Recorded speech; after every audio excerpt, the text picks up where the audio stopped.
क्या आप जानते हैं कि बैंकों में दिन भर क्या क्या काम होते हैं? क्या आपको पता है कि शाम को कितने बजे तक आप बैंक में जाकर बैंकिंग रिलेटेड ऑपरेशन कर सकते हैं? मेरे 9.5 साल के बैंकिंग करियर में मैंने 2.5 साल एक पब्लिक सेक्टर बैंक की एक मिड साइज ब्रांच में काम किया था। आज की वीडियो में मैं सुबह ब्रांच खुलने से लेकर शाम को एंड ऑफ डे तक एक पब्लिक सेक्टर बैंक की ब्रांच का डेली रूटीन बताता हूँ। किसी भी बैंक की ब्रांच में मुख्यतया 2 सेक्शन होते हैं, डिपॉजिट और एडवांस। एडवांस को आम बोलचाल की भाषा में लोन कहते हैं। लोन को एडवांस इसलिए कहते हैं क्योंकि लोन लेने वाले कस्टमर्स को बैंक लोन का अमाउंट पहले देता है और फिर कस्टमर को इंस्टॉलमेंट्स में इंटरेस्ट के साथ वो अमाउंट वापस करना होता है, यानी पेमेंट बैंक की ओर से कस्टमर को एडवांस में किया जाता है, इसीलिए लोन को एडवांस भी कहा जाता है। ब्रांच का जो हेड होता है उसे ब्रांच मैनेजर कहते हैं। इसी तरह डिपॉजिट और एडवांस सेक्शन के भी एक हेड होते हैं जिन्हें डिपॉजिट और एडवांस इंचार्ज कह सकते हैं। ये सभी बैंक ऑफिसर्स होते हैं। इनके साथ कम से कम एक जूनियर ऑफिसर होते हैं। क्लरिकल काम करने के लिए क्लरिकल स्टाफ होते हैं। जब भी आप किसी बैंक में जाते हो तो जो सबसे आगे काउंटर पर बैंक का स्टाफ रहता है जिनसे आप इंटरेक्ट करते हो वो डिपॉजिट सेक्शन के क्लरिकल स्टाफ होते हैं। किसी भी बैंक की ब्रांच का बिजनेस आवर्स सुबह 10 बजे से शाम के 4 बजे तक होता है। इस अवधि में ही कस्टमर्स बैंक में किसी बैंकिंग रिलेटेड काम के लिए जा सकते हैं।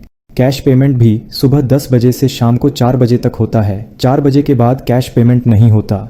किसी भी पब्लिक सेक्टर बैंक की ब्रांच कस्टमर्स के लिए 10 बजे खुलती है, किंतु ब्रांच की साफ सफाई के लिए ब्रांच लगभग 1 घंटे पहले ब्रांच के सफाई कर्मचारी द्वारा खोल दी जाती है। सफाई कर्मचारी बैंक का ही परमानेंट स्टाफ होता है। ब्रांच खोलने के लिए चाबी यानी कीज चाहिए। ब्रांच की कीज का एक सेट रहता है डिपॉजिट सेक्शन इंचार्ज के पास। किसी भी ब्रांच के कीज के 3 सेट होते हैं। एक सेट डिपॉजिट इंचार्ज के पास रहता है, दूसरा सेट ब्रांच मैनेजर के पास रहता है और तीसरा सेट किसी दूसरे बैंक के पास रहता है जो उस एरिया का करेंसी चेस्ट होता है। करेंसी चेस्ट वो बैंक होता है जो उस लोकेशन के सभी बैंकों को कैश सप्लाई करता है। आमतौर पर यह स्टेट बैंक ऑफ इंडिया होता है। सुबह 9 बजे के आसपास ब्रांच का सफाई कर्मचारी डिपॉजिट इंचार्ज बैंक ऑफिसर से ब्रांच की चाबी लेता है और सीधे ब्रांच जाता है।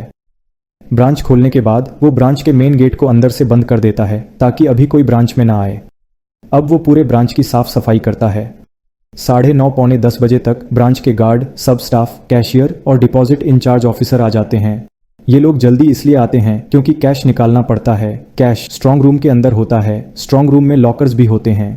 कैशियर पौने 10 बजे के आसपास ब्रांच की डेली रिक्वायरमेंट के अनुसार कैश निकालता है। जितना कैश निकालता है उसकी एंट्री बैंक की एप्लीकेशन में की जाती है। यहाँ तक कि हर डिनोमिनेशन की एंट्री की जाती है, यानी कि 500 के, 200 के, 100 के, 50 के कितने नोट निकाले, इन सभी की एंट्री बैंकिंग एप्लीकेशन में की जाती है और रजिस्टर में भी लिखना पड़ता है। किसी भी नोट की एक गड्डी में 100 नोट होते हैं, 100 से ज्यादा नहीं। ऐसा इसलिए है ताकि गिनने में, कैलकुलेट करने में आसानी रहे। ये सभी काम 10 बजे से पहले हो जाता है। 10 बजे तक ब्रांच के सभी क्लरिकल स्टाफ ऑफिसर्स आ जाते हैं। ब्रांच मैनेजर भी 10 बजे के आसपास पहुंच जाता है। ब्रांच में अटेंडेंस रजिस्टर होता है। सभी स्टाफ इसमें सिग्नेचर करते हैं। 10 बजे तक ब्रांच के सभी एम्प्लॉइज अपनी अपनी सीट पर बैठ जाते हैं। अब धीरे धीरे कस्टमर्स आने शुरू हो जाते हैं। बैंकों में मुख्यतया जो काम होते हैं और उनका पूरा बैंकिंग प्रोसेस होता है, ऐसे कुछ केस के बारे में बात करते हैं। सबसे अधिक काम किसी भी बैंक की ब्रांच में होता है कैश पेमेंट का। कस्टमर चेक लेकर आते हैं और कैश पेमेंट के लिए कैश काउंटर पर जाते हैं। चेक में सारी जरूरी डिटेल्स फिल होनी चाहिए और अकाउंट के मैंडेट के अनुसार साइन होना चाहिए। ये चेक कस्टमर कैशियर को देता है। कैशियर एक अमाउंट लिमिट तक अपने लेवल पर ही वेरीफाई करके सीधे पेमेंट कर सकता है।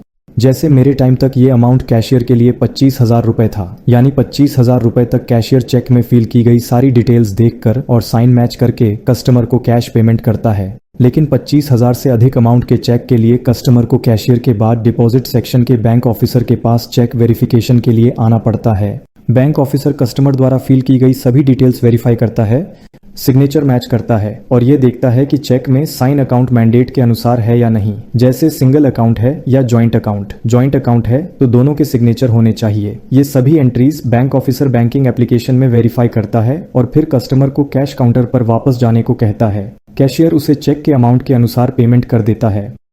अब दूसरा केस लेते हैं। किसी कस्टमर को बैंक अकाउंट ओपन करना है। कस्टमर को अकाउंट ओपनिंग फॉर्म फिल करना पड़ता है। 1 या 2 फोटो उस पर लगानी पड़ती है। पैन कार्ड की कॉपी और एड्रेस प्रूफ के लिए आधार या वोटर आईडी कार्ड या पासपोर्ट की कॉपी देनी पड़ती है। Bank officer account opening form को चेक करता है, सभी डॉक्यूमेंट्स को क्रॉस वेरीफाई करता है और फिर आगे क्लरिकल स्टाफ को वो फॉर्म देता है। क्लरिकल स्टाफ कस्टमर की सभी डिटेल्स बैंकिंग एप्लीकेशन में एंटर करता है और फिर ऑफिसर वेरीफाई करता है। अब कस्टमर का अकाउंट ओपन हो जाता है। ऐसे ही दूसरे अन्य ट्रांजैक्शन रिलेटेड या अकाउंट रिलेटेड काम होते हैं। Bank maker checker concept follow करते हैं। ट्रांजैक्शन रिलेटेड या अकाउंट रिलेटेड जितने भी बैंकिंग सर्विसेज के काम होते हैं उनकी एंट्रीज बैंकिंग एप्लीकेशन में क्लरिकल स्टाफ करते हैं और इन सभी एंट्रीज को बैंक ऑफिसर्स बैंकिंग एप्लीकेशन में वेरीफाई करते हैं। 10 से लेकर 4 बजे तक बैंक में विभिन्न प्रकार के काम होते हैं, जैसे दूसरे अकाउंट में पैसा ट्रांसफर करना, डीडी बनाना, अकाउंट में एड्रेस, मोबाइल नंबर या मैंडेट चेंज करना, एफडी या आरडी खोलना, पीपीएफ अकाउंट खोलना इत्यादि।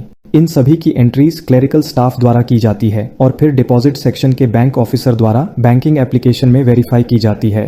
सभी ब्रांचों में आमतौर पर 2 से 2:30 बजे तक लंच ब्रेक होता है। लंच ब्रेक के बाद फिर 2:30 बजे से 4 बजे तक बैंकिंग ऑपरेशंस और बैंकिंग सर्विसेज के लिए कस्टमर्स बैंक में आते रहते हैं। 4 बजे बैंक में बिजनेस आवर्स बंद हो जाता है। इसका ये अर्थ है कि अब ना तो कैश का लेन देन होगा और ना ही बैंकिंग सर्विसेज के लिए कस्टमर्स बैंक के अंदर जाएंगे। केवल कुछ अर्जेंट इंक्वायरी को बैंक ऑफिसर एंटरटेन करते हैं। जब 4 बजे कैश पेमेंट बंद हो जाता है तो अब कैश काउंटिंग होती है। कैशियर ने सुबह 10 बजे जितना कैश निकाला उसमें से कितना पेमेंट हुआ और साथ ही रिसीविंग काउंटर पर कितना कैश रिसीव हुआ ये सब मशीन में काउंट करना पड़ता है। ये पूरा कैश टैली होना चाहिए, यानी बैंकिंग सिस्टम में जितना कैश दिख रहा है उतना ही फिजिकल कैश होना चाहिए। कैश गिनने की मशीन होती है जिसमें ये पूरा कैश गिना जाता है। यदि पेमेंट या रिसीविंग काउंटर में से किसी भी काउंटर पर कैश कम पाया जाता है तो जितना कैश कम पाया गया उतना पैसा पेमेंट या रिसीविंग काउंटर पर बैठे कैशियर को अपनी जेब से भरना पड़ता है। जब कैश टैली हो जाता है तो ये कैश वॉल्ट में रखा जाता है और स्ट्रॉन्ग रूम को बंद कर दिया जाता है। 5 बजे तक कैशियर और क्लरिकल स्टाफ की छुट्टी हो जाती है। ब्रांच का मेन गेट आधा बंद कर दिया जाता है ताकि कोई कस्टमर अब अंदर ब्रांच में ना आए। अब बैंक ऑफिसर्स को दिन भर का पूरा काम निपटाना होता है। पेमेंट और रिसीविंग के सैकड़ों वाउचर्स बैंकिंग सिस्टम में वेरीफाई करने पड़ते हैं। ये सब काम केवल डिपॉजिट सेक्शन का होता है। दूसरा सेक्शन ब्रांच में एडवांस या लोन सेक्शन होता है। लोन सेक्शन में डिपॉजिट सेक्शन जैसी मारामारी नहीं होती है, आराम से काम होता है। डिपॉजिट सेक्शन में जहां दिन के 100 से भी अधिक कस्टमर आते हैं, लोन सेक्शन में मुश्किल से 8-10 कस्टमर ही आते हैं। लोन डिपार्टमेंट का काम आसान शब्दों में ये होता है कि केवल उसी कस्टमर को लोन देना है जो लोन का पैसा ब्याज के साथ समय पर वापस कर सके। लोन के पर्सपेक्टिव से सबसे इंपॉर्टेंट डॉक्यूमेंट होता है कस्टमर का ITR और सिबिल स्कोर। इन दोनों से किसी कस्टमर की फाइनेंशियल कंडीशन पता चल जाती है। जो कस्टमर समय पर लोन की किस्तें नहीं देते हैं उन्हें नोटिसेस भेजनी पड़ती हैं। समय समय पर लोन अकाउंट में कुछ फ्रेश डॉक्यूमेंट्स मांगने पड़ते हैं और बैंकिंग सिस्टम में एंटर करने पड़ते हैं। ब्रांच मैनेजर का मुख्य काम लोन सेक्शन में ही होता है। उसे नए और अच्छे कस्टमर ढूंढने पड़ते हैं। NPA अकाउंट में रिकवरी करनी पड़ती है। डिपॉजिट सेक्शन का उसे कोई काम नहीं करना पड़ता। शाम के 7, 7:30 या 8 बज जाते हैं। डिपॉजिट सेक्शन के बैंक ऑफिसर को बैंकिंग एप्लीकेशन में एंड ऑफ डे करना पड़ता है, यानी कोई एंट्री सिस्टम में अनवेरिफाइड तो नहीं रह गई।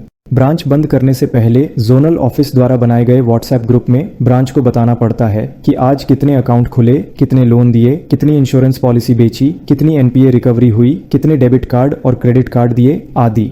इसके बाद ब्रांच को बंद कर दिया जाता है।